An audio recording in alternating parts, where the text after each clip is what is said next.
पंच वैश्व बलि, उसमें एक विशेष होती है गौग्रास।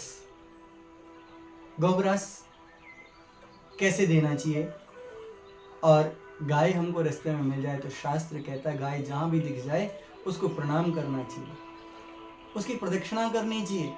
और अगर आप गाय की प्रदक्षिणा कर देते हैं, कहते हैं सप्त दीपा वसुंधरा, 7 दीपों वाली वसुंधरा की आप परिक्रमा के आपको फल प्राप्त हो जाता है सिर्फ गौ की प्रदक्षिणा का।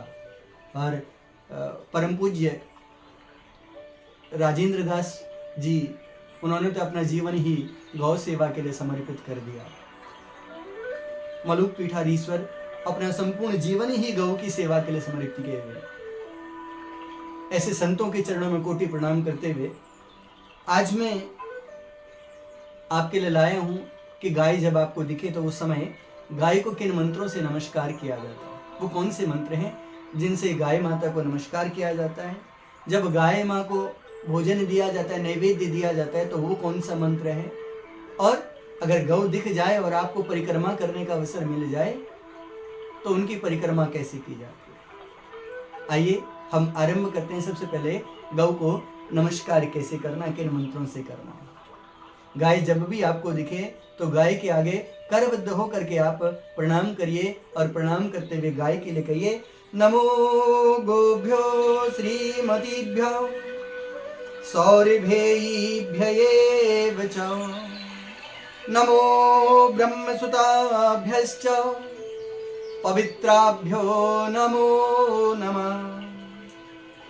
यया सर्वमिदं व्याप्तं जगत स्थावर जंगमं, तां धेनुं शिरसा वंदे भूत भव्यश्च मातरम्।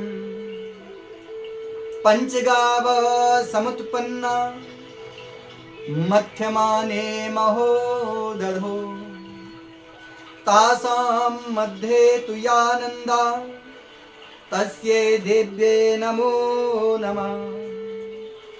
सर्वकाम दुघे देवी सर्वतीर्थाभिषेचिनी, पावनी सुरभि श्रेष्ठे देवी तुभ्यं नमो नमः। इस प्रकार करके आप गाय माता को प्रणाम करेंगे। और गाय माँ का देखो इसमें वंदन भी किया गया। कहा है पंचगावः समुत्पन्ना मध्यमाने महोदधो। जब समुद्र मंथन हुआ था ना, तो उस समय नंदा स्वरूप से माँ भगवती का प्राकट्य हुआ। और गाय को प्रणाम करने मात्र से ही आप सभी देवों को नमस्कार कर जाते हैं। ब्रह्मा विष्णु शिव कोटि के जितने देवता हैं सबको गाय को नमस्कार करने से ही वंदन हो जाता है। अब जब गाय को नैवेद्य देना होता है, भोजन देना होता है, तो उस समय कौन सा मंत्र किया जाता है। और देखो गाय को नैवेद्य देने से, गाय की जो रोटी आप निकालते हो ना, अगर आप अपने हाथ से गाय को वो रोटी दे देते हो तो आप समझ लीजिए आप सभी देवताओं को भोजन करा दे रहे हो, सभी देवताओं को तृप्त कर दे रहे हो। क्योंकि गाय के रोम रोम में देवताओं का वास है। 33 कोटि देवी देवता गाय के रोम में वास करते हैं। जब आपने गाय को भोजन देना है तो अपने सीधे हाथ से गौ के मुख के आगे रखना है और प्रार्थना करनी है सुरभिस्त्वं जगन्मातर देवी विष्णुपदे स्थिता, सर्वदेवमयी ग्रासं मया दत्तम इमं ग्रसा। ये मंत्र है। इस मंत्र से आप गाय को भोजन कराएं। और जब भोजन हो जाए तो उसके बाद मां से क्षमा याचना करनी है कि हो सकता है जाने अनजाने मुझसे कोई पाप हो गया, अपराध हो गया। और उस अपराध के लिए क्षमा कैसे करनी है। गाय की 3 परिक्रमा कर देनी है। 3 परिक्रमा होती है गौ की। और इन 3 परिक्रमाओं का फल क्या है कि सप्त दीपा वसुंधरा, 7 दीपों वाली वसुंधरा के परिक्रमा का फल आपको प्राप्त हो जाता है। और जब गाय को प्रणाम करना हो, देखिए परिक्रमा करते समय आप सिर्फ एक ही चीज ध्यान रखिएगा। जैसे आपकी घड़ी चलती है दाएं हाथ की तरफ को, आपने दाएं हाथ की तरफ को घूम करके परिक्रमा करनी है और हाथ जोड़ते हुए गाय को प्रणाम करना है। और प्रणाम करते हुए 3 परिक्रमा करनी है।